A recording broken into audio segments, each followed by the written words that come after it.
hello and welcome to Dishana's Kitchen. இன்னைக்கு Dishana's Kitchenல ஒரு simple egg கறி எப்படி பண்றதுன்னு பார்ப்போம். வாங்க வீடியோக்குள்ள போலாம். இப்போ நமக்கு தேவையான இன்கிரிடியன்ட்ஸ் என்னன்னு பார்ப்போம். முட்டை, 2 ஃபைன்லி சாப்ட் ஆனியன், 2 டேபிள்ஸ்பூன் குழம்பு பொடி, 1 டீஸ்பூன் கரம் மசாலா, 2 சாப் டொமேட்டோ, இதில் 8 பூண்டு, 1 டீஸ்பூன் சோம்பு, 1 விரல் அளவு இஞ்சி அண்ட் கொஞ்சோண்டு கறி லீவ்ஸ் இருக்குது. ஒரு கடாயை பற்ற வச்சு அதில் எண்ணெய் ஊற்றி நம்ம கொஞ்சோண்டு மிளகாய் பொடி, கொஞ்சோண்டு பெப்பர் பவுடர் அண்ட் கொஞ்சோண்டு சால்ட்டை போட போகிறோம்.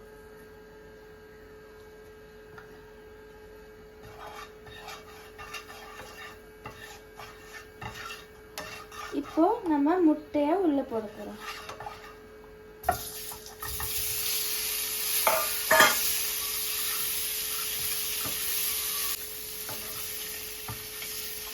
நல்லா கோட்டார வரைக்கும் அது பரட்டணும்.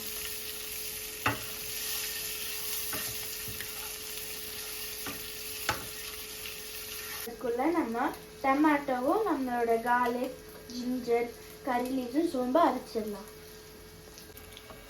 இப்போ நல்லா கோட் ஆயிடுச்சு, நம்ம இதை ஆஃப் பண்ணிடலாம். கடாயை எடுத்து அது பற்ற வச்சு அதில் ஒரு 2 டேபிள் ஸ்பூன்ஸ் ஆஃப் ஆயில் போடலாம். இதில் நம்ம 2 கிராமும் கொஞ்சோண்டு பட்டை போடலாம்.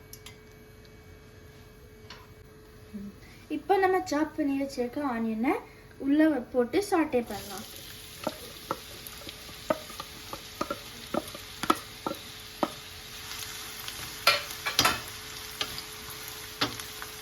ஆனியன் நல்லா ப்ரௌன் ஆகிற வரைக்கும் அதை சாட்டே பண்ணலாம். நல்லா வதங்கிடுச்சு, நம்ம அரைச்சி வச்சு பேஸ்ட்டை போட்டுக்கலாம்.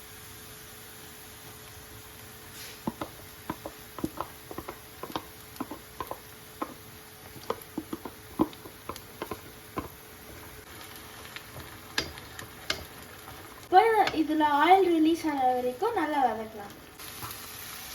இப்போ ஆயில் ரிலீஸ் ஆயிடுச்சு, நம்மளோட மசாலாவும் சால்ட்டை போடலாம்.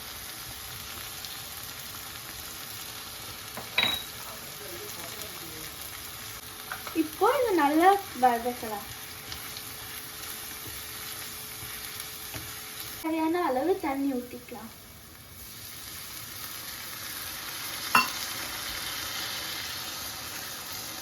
நல்லா கிண்டிக்கணும். தேவையான அளவு தண்ணி ஊற்றிட்டோம்.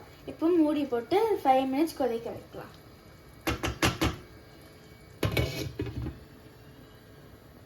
நல்லா கொதிச்சிருச்சு, நம்மளோட வேக வச்ச முட்டையை உள்ள போட்டுக்கலாம்.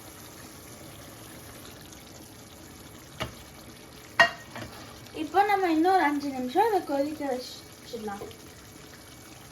இப்போ கிரேவி நல்லா கொதிச்சிருச்சு, நம்ம மேலே கொரியாண்டர் லீவ்ஸ் போட்டு ஸ்டவ் ஆஃப் பண்ணி இறக்கி வச்சிடலாம்.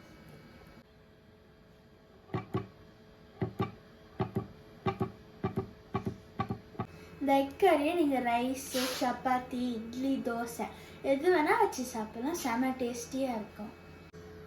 இந்த வீடியோவை லைக் பண்ணுங்கள், ஷேர் பண்ணுங்கள், சப்ஸ்கிரைப் பண்ணுங்கள். பக்கத்தில் இருக்க பெல் நோட்டிஃபிகேஷன் கிளிக் பண்ணுங்கள். நீங்கள் இந்த ரெசிபியை ட்ரை பண்ணி எப்படி இருந்துச்சுன்னு கீழே கமெண்ட்ஸில் சொல்லுங்கள்.